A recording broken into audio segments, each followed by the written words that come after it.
Imperfect Thriving, Episode 61. Let's Be Curious with Debra Kasowski.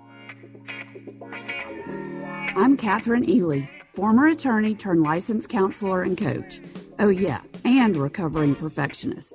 It wasn't long ago that my self-criticism and fear kept me from having the self-worth, confidence, and courage to make my life my own. Through life lessons learned and by going back to school in my 40s, I am finally enjoying my life in a way I never thought possible, and it is amazing. I want you right here with me. No need for you to go back to school either. I created this podcast to show you the way to the imperfect thriving kind of life, based on what you value, filled with self-worth, confidence, way more joy, and no more regrets. So let's go.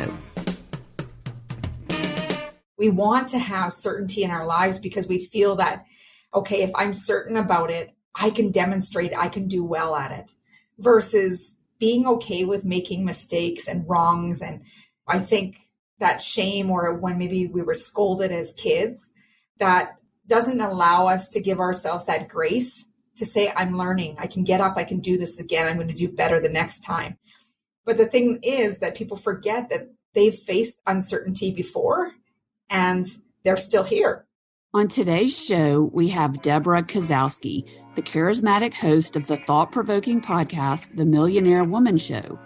She is committed to enriching the leadership potential of her clients, essentially guiding them to go within to capitalize on their true personal power so they can achieve the measurable success they desire in business and in life. After graduating with distinction, having earned a Bachelor of Science in Nursing, this award-winning 3-time best-selling author, 2-time TEDx speaker, Forbes Coaches Council contributing writer, and certified executive coach, spent many years as a clinical manager excelling in leadership.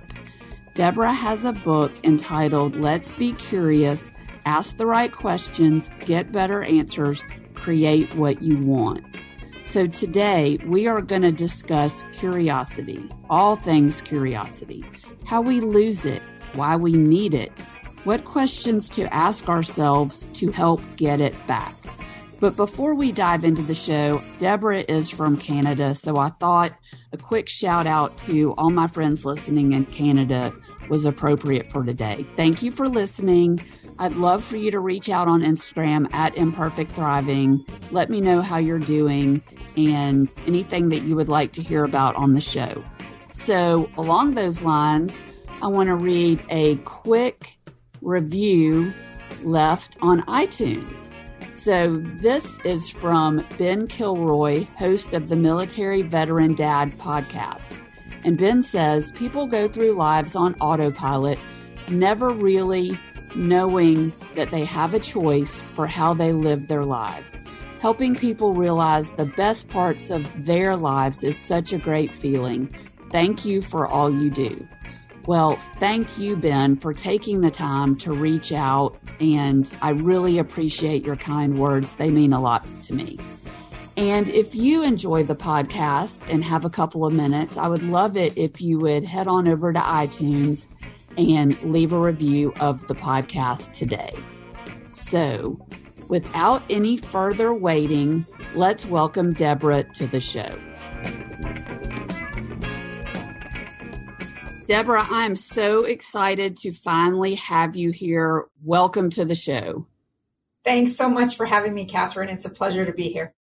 Well, I know you as a podcaster, a best-selling author, a business leader, but I was wondering if you would take us back to who you were before all of these glamorous titles and give us a little story about how you got to where you are today. Well, depending on how far back, the one thing I'll throw in there is I'm a farm girl from a small town in East Central Alberta who always had big dreams. I liked the city lights, but my core is country at heart. And when I left home and went into university, there were some challenges. I was one of those people who was an overachiever, which is still in my path, and bit off more than I could chew. And in my second year in university, I went from sciences and contemplating, what am I going to do to going into nursing? I wanted to be a physician. So I thought, okay, maybe it's just a different path. And I got into nursing. I nursed for over 25 years and got into leadership while I was in the nursing capacity. And it led me to coaching. It led me to doing 2 TED Talks and writing 3 books. Those are all things I never dreamed of doing. And I think this is what people need to remember is that sometimes those opportunities didn't exist. The form TED Talk wasn't even born at the time when you're dreaming of your career, or it was never brought to my attention that, yeah, you could write a book too. I like creative writing class and things like that, but never to think that you too could be an author. Growing up in a small town, it was doctor, nurse, lawyer, teacher, secretary. And when I got to university, I'm like, engineers, what's an engineer? And you get exposed to all these other opportunities. So I think we fumble along, but also when we know that the world is evolving as well, new opportunities exist that didn't exist before. And I think of careers that people are talking about, I'm going to be a gamer. And when, like 25 years ago, who would say they were going to be a gamer? Right? That this is actually a professional career for people. So yeah, I think a lot of it has been by accident. A lot of it has also had some intention behind it. I became a podcaster because I was sitting in an audience at a business conference and this guy was talking about how you too could have a podcast. And I was like, how hard could it be? 30 days later, I committed that I was going to have a podcast and I did. And here we are over coming up to 5 years in June that I will have been podcasting and interviewing phenomenal guests, connecting with people all over the world. It's really about being open and seeing where the journey takes you. Yeah, I love how you said that about how there are things that come up in our life that 10 years ago or 20 years ago, we couldn't even imagine as being possible. And I work with so many clients with anxiety who want to control everything about their future, right? Know every next step, control everything. And when you do that, you don't leave yourself open to the possibilities that you haven't even thought about yet. So I love how some of what has happened in your life are sort of happy accidents and some things were very intentional, but all of them led you to exactly where you are today. I love that. Yeah. And I think we hang on to that need for certainty, right? We want to have certainty in our lives because we feel that, okay, if I'm certain about it, I can demonstrate, I can do well at it versus being okay with making mistakes and wrongs. I think that shame or when maybe we were scolded as kids, that doesn't allow us to give ourselves that grace to say, I'm learning, I can get up, I can do this again, I'm going to do better the next time. But the thing is that people forget that they've faced uncertainty before and they're still here, right? So it just demonstrates that you can definitely have uncertainty, but still be able to handle it with the tools, but also grabbing new tools as you face different circumstances. Yes, absolutely. Let ourselves be beginners at different things, right? Perfectionists want to jump to being an expert, so they never allow themselves to make mistakes and to try new things. So I'm totally in touch with that. Your latest book is called Let's Be Curious. Ask the right questions, get better answers, create what you want. I absolutely love that. Tell me what led you to write that book. Well, I was sitting in a coaching session with a coach and she was asking me something and I was a bit frustrated. I said, I just want people to be curious. Let's be curious. Let's be curious. And to a number of responses. And she said, Deb, do you hear yourself? I said, what are you talking about? And she goes, do you hear yourself? You keep saying, let's be curious. And I looked at her and I'm like, that's it. That's the title for the next book. Is that it came partially from frustration, from people asking me questions. And I love when people ask me questions, don't get me wrong, because I ask a ton of questions myself. Are they asking the right people? It would be like, well, do you know what she thinks about this? Why is she asking me this? And I'm like, no, I don't, because I'm not her. I need you to go ask that person that question. And it was more so because they were afraid to approach that person. So they figured if I knew the answer, they didn't need to go. And I was like, no. Or they wanted the answer without doing some research behind it. And this one was triggered by my daughter. When she was in grade 9, she was studying benchmarking and math. And I read the textbook, didn't completely understand it. And she's like, well, how do you do it? And she was getting frustrated at me. I said, did you go through your notes? Yes. Did you check YouTube? Why would I do that, Mom? Why would I go on YouTube? And I'm like, well, when I was your age, I had an encyclopedia. I didn't have the internet. So if I needed an answer, I needed to find a way to find the answer. And I just looked at her and I said, and if you have a resource in front of you and you're not willing to tap into it, I'm not going to help. And I walked away. 20 minutes later, she's like, Mom, watch, I can teach you benchmarking. And lo and behold, she found a video of a teacher, even in our city, just not in her school, who had this beautiful demonstration of how to do it. So she went to school and she taught all her friends. And then she went and showed it to her own teacher, who posted it so people could understand it, just because that teacher explained it so well. So now, before they come and ask me a question, my kids will be like, okay, Mom, this is what I did. I researched this. I still need to ask you a few questions. And I'm great with that. It's when people don't want to take the time to do a little bit of that research, to show that initiative behind what's possible. It's like that you can give people fish, but if I teach them to fish, they're always going to have abundance. So I want people to have the tools to ask the right questions to the right people at the right time, and knowing that you can always ask a follow-up question and disregard that you might have the voices from the past saying, well, that's a dumb question. That's a stupid question. There is no dumb or stupid questions. There are questions that are not asked. Now that, to me, comes to the stupid or the dumb, is the questions that we don't ask that we know we should be asking to really get to what we want. Yes, absolutely. I see so many clients who have anxiety and suffer from perfectionism and this all or nothing thinking, this extreme thinking, and they're so overwhelmed by life. We live in such a busy, fast-paced world that most of these clients become overwhelmed when they look at their to-do lists, and especially when they look at long-term goals. They immediately tell themselves, I don't have time. I can't do that. So by this statement, they're telling themselves that they have all of these time limits, and it stops curiosity in its tracks, because if you're telling yourself you don't have time to do all of the pressing, important things in life, you're certainly not going to take the time to be curious, learn something new for the sake of learning it. And I have lots of theories about why we've stopped being curious. But I want to hear what you have to say about it, why you think people have stopped being curious. I think part of the reason why that I address in the book, I like to consider myself like the Cheshire Cat in Alice in Wonderland, just hovering with that smirking grin that there's so many questions to be asked.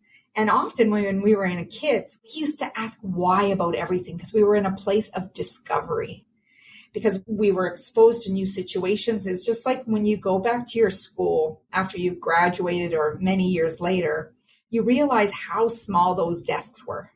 And when you were there, the world was so big. So that's why you asked questions. But it might have been a parent, it might have been a coach, it could have been someone you looked up to.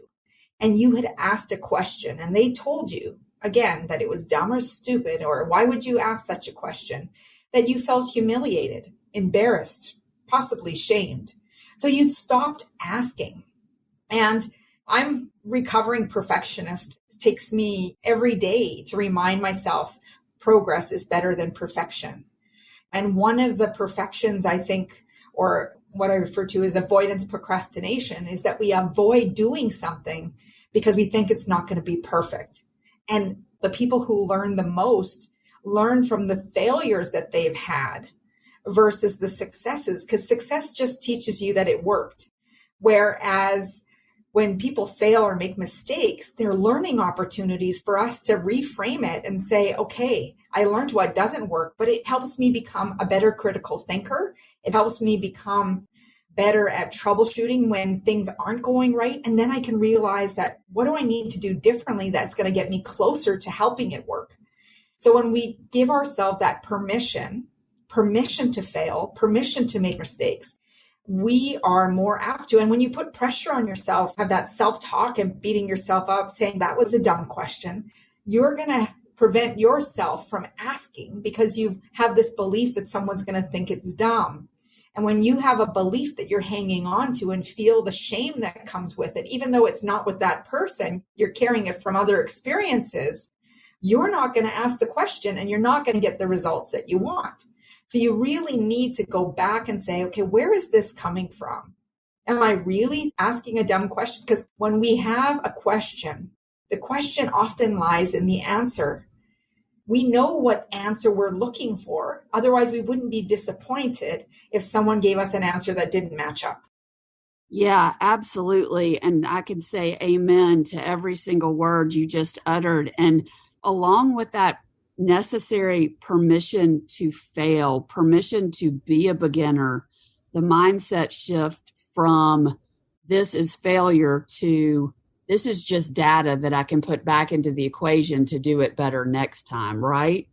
Along with that, I think especially with perfectionists is we become afraid to ask questions because we're so critical of ourselves. We imagine that everyone else is going to be that critical of us too, when it's just us projecting our own self-criticism onto the world. Yes, so we get very harsh in our judgment. And if we can stop and come from a place of a learner and have that curiosity, we can discover so much more because questions make our brain switch to a place of, okay, let's look for the answer. It's like going through the files in a computer when you do a search. That's what your brain does when a question's asked. It's like, okay, let's find the answer. Yeah. And if you don't allow yourself that curiosity and those questions, your brain is a problem-solving machine. If you're not feeding it that natural curiosity, you're just going to be creating anxiety in your own head because your brain is going to create problems for you to solve. Yeah. And you start believing those thoughts, right? Absolutely. We have 50 to 70,000 thoughts in a day, and they're like popcorn. Like we don't think linearly. We have ideas popping all the time. And it's a matter of what we choose to internalize. Now, if I don't choose to hang on to a thought or ruminate on a thought, I'm not allowing, and in my TED Talk, I talk about how I love neuroscience, and I use the analogy of a wheelbarrow. So if I have a thought and I think about it over and over, and for those of you who use a wheelbarrow in a garden or on a farm or wherever you might use one, or even think of tires, if we go on the same path all the time, we're creating a groove. We're creating a path that might not have been there before. But now if I want to change a habit and not ruminate on a thought, I need to get that wheelbarrow out of the rut. So I need to keep starting to think different thoughts and allowing those thoughts to be more in my mind sight so I can focus on that and create a new pathway in the brain. So it's really fascinating when we think about when we want to change our habits and we want to change that self-talk, we need repetition. Repetition is mastery. So if we're going to repeat anything, we should make sure that we're focused on empowering ourselves with supportive language. The words we use, so powerful. And being curious as to where is that language first coming from? Because we got to interrupt the influence of where that thought came from in order to make sure that we're taking the actions that we want to feel confident, we want to feel motivated and ready to take on the world. Yeah, I absolutely love that. I work with clients all the time about, first of all, uncovering their limiting beliefs. What are they saying to themselves that is keeping them stuck in a life that they don't want, right? Or keeping them anxious or keeping them depressed. And if they stick with me and do the work long enough to where their head is now above water, they're no longer suffering from crippling anxiety, panic attacks, or depression, if I can get them to stick with me long enough, what happens next is where the real magic occurs. That's when they can start thinking, dreaming, and being curious. When you can't breathe, all you want is air. But once you get that air, you can really start expanding your comfort zone, thinking outside of the box, dreaming and being curious about a life that you weren't ever able to imagine before. Yeah. And one of the things I find, Catherine, is people get to a place of labeling themselves. Oh, yeah. Instead of saying, I'm living with anxiety, they think I am anxiety. And you can fill in whatever blank you want to put in. But living with is very different than labeling yourself as this. And when you label yourself, you limit your capacity to see yourself anything differently. Yes. We create these very tightly held pictures of ourselves. This is who we are. This is what we're not good at.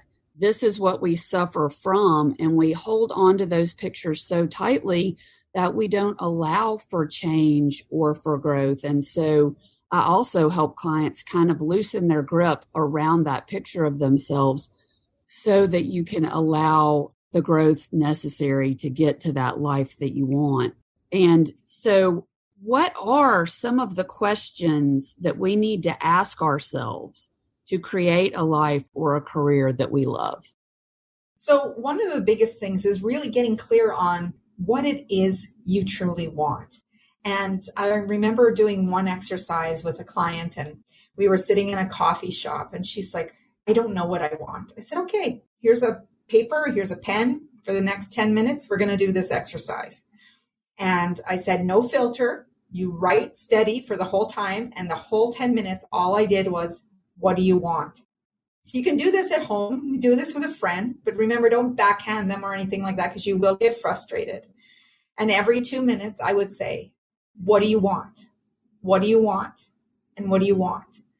And when that 10 minutes came up, she dropped the pen and she said, this is what I want. I just want to go to Jamaica. And it was fascinating. Like, we looked at the rest of the list.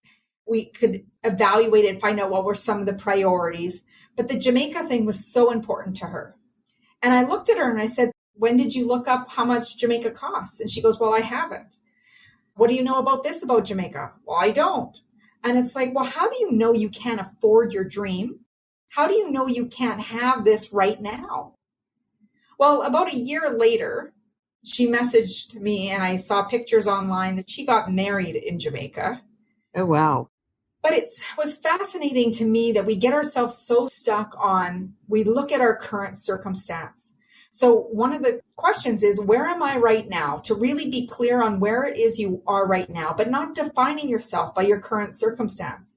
Looking at where is it that I want to go, getting really clear and knowing what your values are. So important, because when you know your values and ask yourself and do exercises and value identifiers, you can really dig deep. And when it comes to making decisions of creating what you want, you're going to make choices. And this is where your decision making gets really strong with being curious, is that you're going to make choices aligned with your values.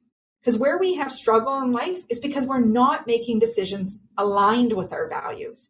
And that's where we get frustrated and can't understand what it's going on. Just like when you get frustrated with another person, it may be that they don't have the same perspective or there's some miscommunication. But at the end of the day, you might want to ask yourself, is there a misalignment in our values of why maybe there's a personality conflict? Because that's often what the case is. So really thinking about, where are you right now? What do you want? Get really clear. And those values are important, but being able to recognize every circumstance that you move through is part of the journey and not just the destination. So many people get to the destination and they're like, oh, that's it? Versus seeing who they become in the process. In becoming an author of Let's Be Curious, so many different opportunities came to me that I didn't even realize through the podcast, being interviewed on different shows, going to book marketing seminars, meeting people from around the world. The opportunities expanded. But if I was to only look at my current circumstance, my own city, it can be very limited. So we need to start thinking globally, even though we live locally, to really expand our thinking. Yeah, absolutely. You and I do very similar work, especially my female clients. Oftentimes, they forget to ask themselves all day long, what do I want? We get these shoulds in our head, these rules that we think we need to live by, and we just get up and we live by them every day. And so I use the 8 domains to help my clients find clarity and what they value in every single area of their lives. And that is their compass to make their decisions. And so oftentimes for homework in between sessions, all I say is, I want you to notice how many decisions you make in a day by default. How many things do you just accept that are opportunities to make a choice that is in line with what you want? Just ask yourself as many times a day, what do I want? Yeah, it's very fascinating because as women, I could even say after my kids were all born and I wasn't planning on having any more, there is that kind of loss of identity. You have all these different hats of wife, mother, sister, daughter, and in the workplace, in a career, and all of a sudden it's like, who am I? You've given so much for everyone else. And it's so easy to lose touch with what you once loved. So I love that they come to Catherine and really focus on getting really clear on what it is that they want. And it really starts with getting curious. Yeah, and I bet that you've seen this with clients in business. Speaking of aligning with your values, if you don't set your goals in line with what you value, you're not going to get much satisfaction when you actually reach those goals. When you go off your path to chase whatever that new shiny thing is, you get there, you achieve it, and you're like, I thought it would be better than this.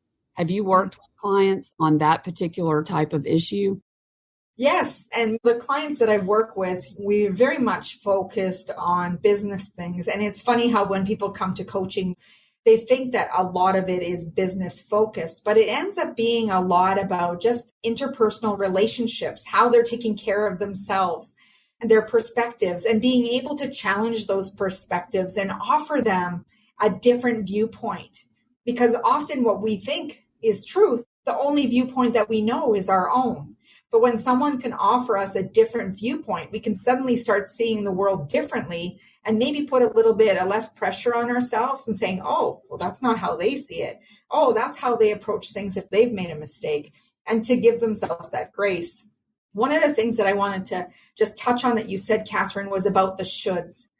And in my second round of doing 75 Hard that Andy Frisella put out there, and it's about mental toughness more than a physical transformation program, but it's a mental toughness. And one of the things that I love that I'm aligned with what he shares is, are you living your life by your shoulds, or are you living your life by your musts? Things that you want to keep promises to yourself.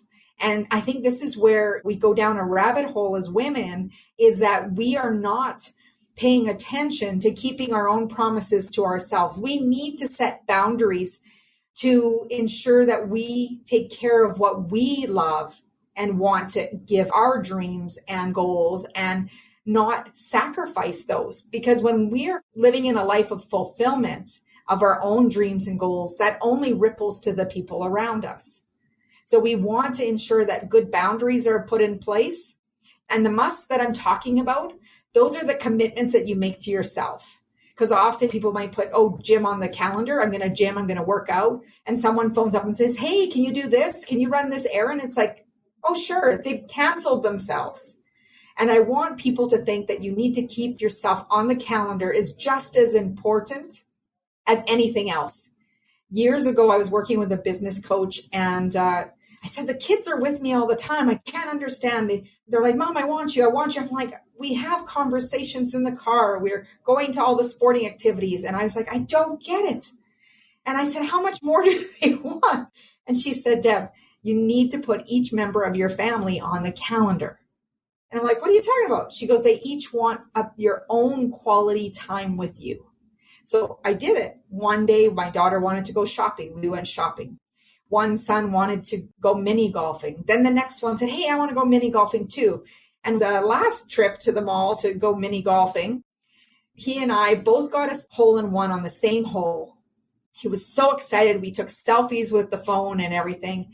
And when we got home at supper time, I was asking everybody what their win was. And I said, so what was your win of the day? And she's like, I did this. And my other son, oh, we went golfing. And the one that I last golfed with, he goes, you put me on the calendar.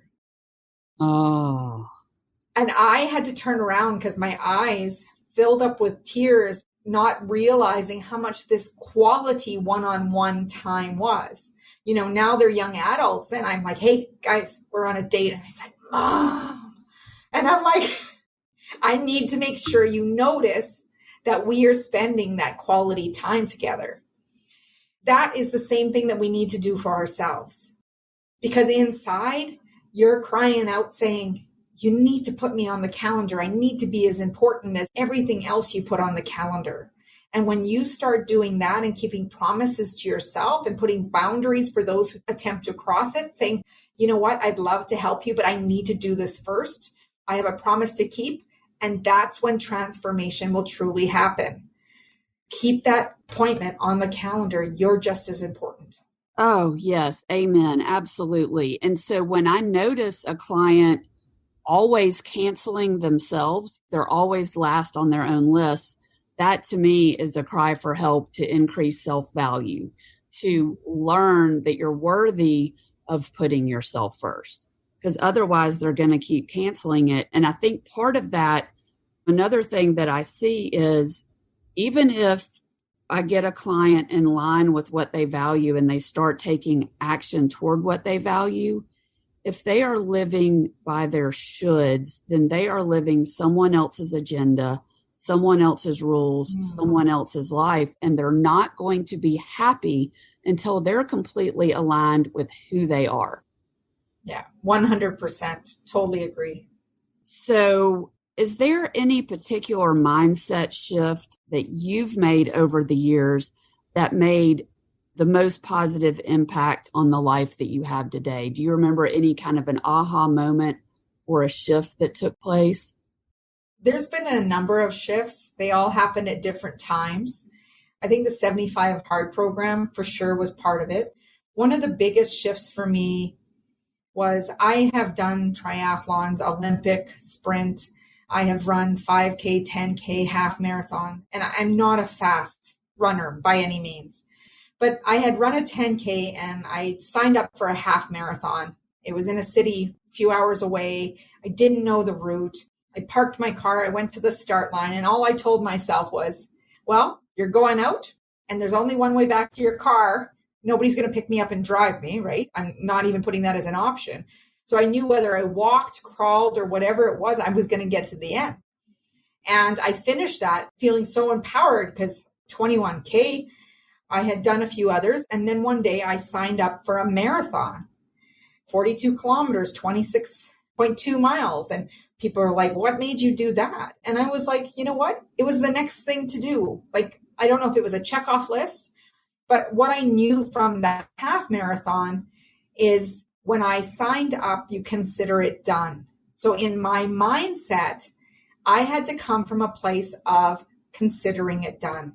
And actually, as I'm sharing this with you, one of my biggest shifts was I was training one day and I was listening to the podcast where Tony Robbins was interviewing Siri Lindley, world champion triathlete. And she was talking about her story and how she had been in all these competitions, but felt that there was something missing, that emptiness. And what she had realized was that need for approval from others, that need for outside validation. She no longer needed it.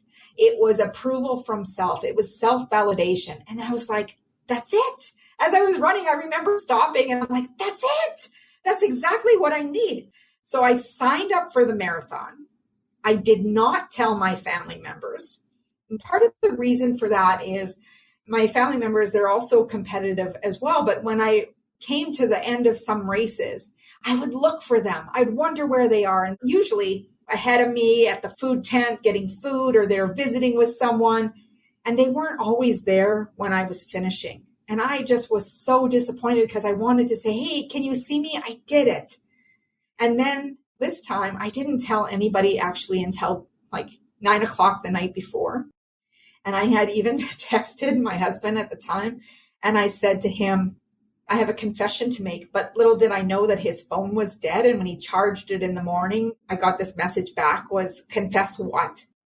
I'm like, I'm 7K into my marathon. And he was like, whoa, why didn't you tell me? Well, my son and him, they were in a endurance bike race. I wasn't going to tell them because I knew that they would cancel. And I thought, no, I'm doing this for me. Like I said, I'm not fast. One of my girlfriends signed up so I wouldn't hurt myself, coached me through the whole thing. Another girlfriend, she had finished her half, had her food and charged her phone and came back so she could take pictures of me crossing the finish line. And when I came to the finish line, there was practically nobody around except for the volunteer holding my medal. And he looked at me and he asked me if he could give me a hug. And I'm like, absolutely. And he hugs me and he says, that was a long way, wasn't it? And I'm like, it sure was. But for me, it ends up being a metaphor for life. There is times when we want that outside validation. We want somebody to see us, to value us. But the most important person that needs to acknowledge that is you. It was me. It was like, yeah, it is a long way. And how many times have I felt like I don't know if I can go anymore? A friend will phone or someone will come alongside me and say, hey, are you okay? And you regroup, you dig deeper, and you keep going. Is it easy? No. But is it worth it?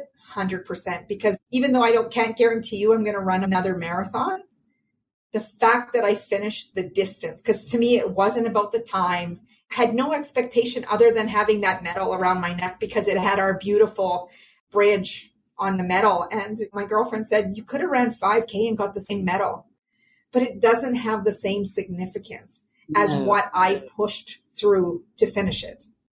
Yeah, absolutely. That's a beautiful story. And I think there's a lot that we can take away from that. I bet after you did the marathon, the half marathon didn't seem that difficult, right? Oh, it doesn't.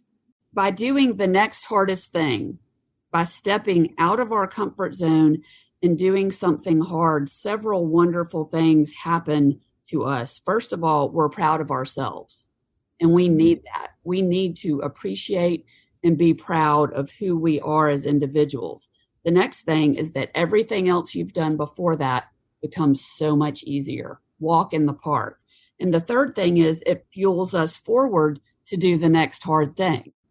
Yeah. And the Iron Cowboy taught me when he was running his 50 triathlons, 50 states, 50 days, he taught me one big thing. And it reminded me while I was doing this, and we do hard things. And he was doing that, and his mom was just starting to run a 5K. And she says, this is hard. And he said, Mom, I get it. But she's disqualifying. She said, my heart's not as hard as yours. And he said, no, Mom, my heart is my heart, and your heart is your heart. And I carry that with me all the time. That we can't look out and compare ourselves to other people because their heart is different than ours. Our resiliency is different. Our goals are different. So you can't go into comparison because the heart that we choose is our heart. And I did phase 1 of the 75 Hard or Live Hard program, and it involved taking a 5-minute cold shower for 30 days. At first, I'm like, oh, how am I going to do this? And first I put the timer on for 5 minutes, and that 5 minutes was the longest thing ever. And then someone sent me an Instagram post. It was all about cold showers and how she made a little playlist. I'm like, oh, I can do that. So I found 2 songs that would be equivalent to 5 minutes. And I had a little bit of extra, just enough to pop myself back into the shower. And I basically danced in the shower while I washed up for 5 minutes, and I didn't pay attention to the time. So much so that I can have regular showers now that I crave, and I'll turn down the shower just even for 30 seconds to have that feeling again. So what we think is once hard, by day 9, I was like, oh, I can do this. This is not a problem, right? It's that initial thought of cold shower. Oh my goodness. And the temperature's cold, but cold or hard becomes irrelevant. Yes. It's amazing when you get into it, you don't pay attention to how hard it is when you are moving into action. Yeah, absolutely. I could not agree more. I have absolutely loved talking to you today. I really enjoyed this conversation, and I want everybody to know where to find you online, where to find your book. Absolutely. So you can go over to my website at www.debrakasowski.com. Right now, you can get a 3-part video course called Making Habits Stick, completely free. It's 3 parts, and it's going to help you pay attention to the derailers and really put focus and consistency into some of those goals and dreams. Also, join me on social media, and I would love to connect with you and hear about how you enjoyed our interview with Catherine. I love that. So social media is I'm on Facebook, Instagram, Twitter, and LinkedIn. So feel free to touch base with me as well there. And my book is on Amazon, Barnes & Noble, wherever you get your books in, you can find me there. Let's be curious how to ask the right questions, get better answers so you can create what you want. And I will make sure that I have a link directly to the book in the show notes, along with all of these information, so everybody knows exactly where to find it.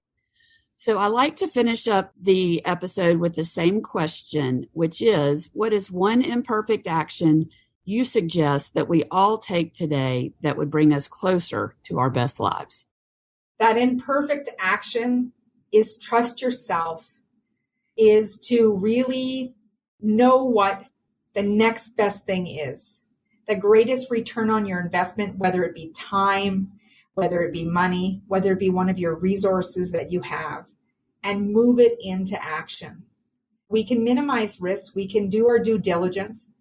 But then if you're holding out, waiting for the perfect condition, it's not going to happen. So you need to move imperfect action to see what's going to happen.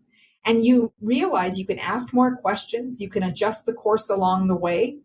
Nothing is really crucial unless someone's dying or going to jail. So really putting it in perspective that it's not catastrophic to move into action to see if something will work or not work. As long as you do some homework and have that preparation behind it, you're not going completely blind. And as you put in the effort and gain more competence as you're preparing, you're going to be more confident and you'll surprise yourself.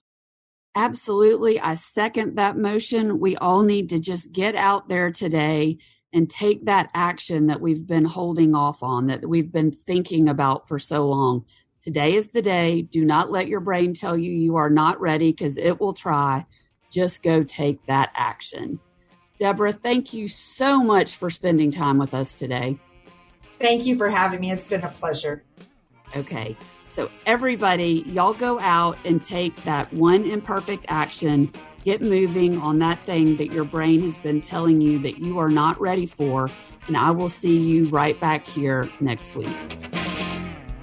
If you are enjoying this podcast, would you take a moment to go to iTunes and subscribe? It is so easy to do, and it would mean a lot. This podcast is designed to provide accurate and authoritative information with regard to the subject matter covered. This is given with the understanding that neither the host or guests are providing legal, mental health, or other professional information. If you need a professional, I encourage you to reach out to one.